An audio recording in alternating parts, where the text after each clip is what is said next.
Сәлем достар, сіздермен әдеттегідей әсем. Бүгін мен сіздерге компьютерда баннерді қалай жасауға болатыны туралы, қандай программа керек болатыны туралы, сол туралы видео түсіремін.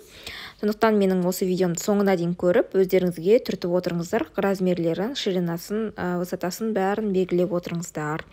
Алдыңғы видеомда осы баннерларды телефонда қалай жасау керек туралы видеолар болған, ал осы жолы мен көптің сұрауы бойынша компьютерда, яғни Photoshop программасы арқылы баннер жасау туралы видео түсіремін. Және алдыңғы видеомда осы баннерге тексті қазақша шрифтпен қалай жазу керек туралы видеолар болады. Сондықтан менің каналыма тіркеліп, колокольчик басып қойыңыздар. Алдымен Photoshop программасын ашамыз, соң файл создать деймізде алдымен өзіміздің баннеріміздің атын жазып аламыз. Мен баннерімді қыз балаға арнап жасап жатырмын, сондықтан мен баннер для девочки деп өзіме жазып аламын. Сіздер өздеріңіз қалаған мероприятияларыңыздың аттарын жазсаңыздар болады. Және де бұнда қарасаңыздар, ширина, высота, разрешение дегенді ширинасын 800 деп таңдаймын, өйткені менің баннерім 1,80 де 80 сантиметрге болады. Ширинасын 800 деп, высотасын 1800 деп таңдаймын, және разрешениесі 300 болып қалады, және шетіндегі оң жағындағы сантиметр деп тұрса, оны миллиметрге ауыстырасыздар. Және де осылай дюйм, астында разрешениесі дюйм болу керек, қалғандар 8 бит, бәрі тура осылай қалады.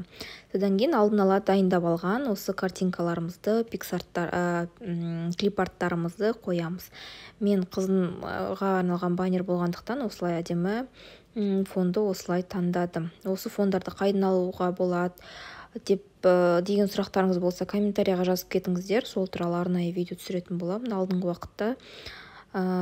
Және де осы фонды қойғаннан кейін екінші клипартымызды мен осындай қызға арналғандықтан осындай әдемі қыз баланың фотосын, картинкасын таңдап алдым. Сіздер өздеріңіз қалаған картинкаларды таңдасаңыздар болады. Көріп тұрғаныңыздай бұл картинка мутный болды, качествосы, бірақ Photoshop өзіне керекті качествода өзіне сақтап алады. Артындағы фонды көріп тұрғаныңыздай ақ фон қалып қалды. Соны кетіру үшін бізге ластикке барамыз да. Ластиктің оң жақ кнопкасымен, мышканың оң жақ кнопкасымен басқанда волшебная палочка деген болады. Соны бассаңыз, осы артындағы фонға апарып қойсаңыз, артық фондарды алып тастауға болады. Осы ақ жерлерін ақырын осылай алып тастаймыз да. Содан кейін уже екінші клипартымызды, яғни рамкамызды қоямыз. Онда да файл поместить деп басып, осы мен таңдап алған рамкамды былай таңдадым. Содан кейін осылай үлкейтіп қоямыз. Және осы фондағы осындай қызбен, және де басқа да картинкалармен, бомбонерки, флажок, бомбонерки пирамида, жай бомбонерки, шоколадтардың оперткасы, солардың бәрі менің платный каналымда бар. Мұнда тек баннер жасалу жолы ғана көрсетілген, осы коллекциямның полный нұсқасын менің платный каналымнан ала аласыздар. Керек болса, WhatsApp номеріме жазыңыздар. WhatsApp номерімнен жазсаңыздар, мен сіздерге подробнее айтып беремін. Міне тоже рамканы қойып, артық қалған фондарды алып тастадық. Осылай әдемі баннеріміз шықты.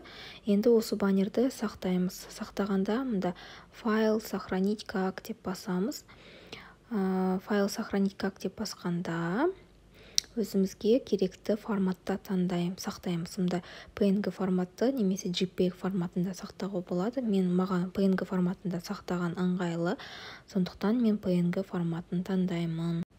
Сіздерді JPEG немесе PNG форматын таңдаңыздар, осылай сақтаймыз. Болды, біздің баннеріміз сақталды рабочий столда. Менің каналыма тіркеліп, пікір қалдырып кетіңіздер.